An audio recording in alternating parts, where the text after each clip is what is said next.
stock show was started in 1906.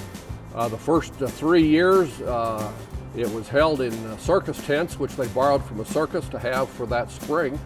By the 1908, they had built a makeshift arena, the lower part of what is today this facility, and then they put the tent top on top of it, right off of the top of the tent. And that's where the rodeo and the cattle shows and all the various things were held for quite a while. And then starting in 1909, they completed the building, putting on the roof and the metal structure and all that you see today to make it a full-use facility. It was the railroads and the packing companies who really had money and capital.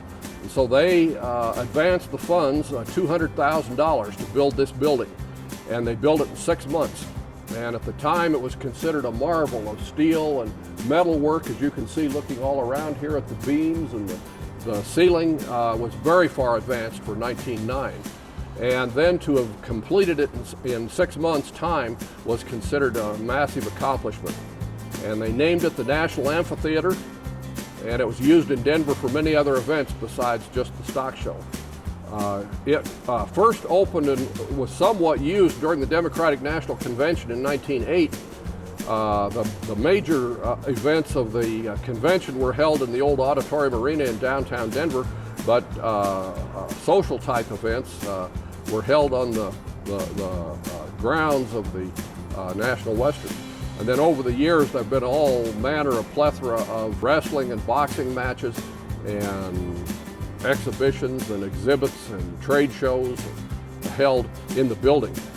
Well, the next time that you come to Denver to see the Angus show or any other cattle breed show, it's real easy, particularly if you walk in on the floor with your cattle, or a lot of people like to stand in the arena instead of set up in the seats. It's real easy to not be really aware that you're in any other type building in the world.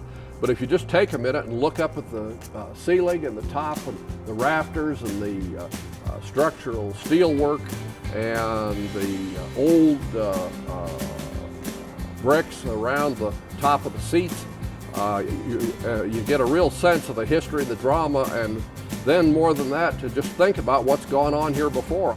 And it has a sense of history and drama and character all of its own, much different from the rest of the facilities.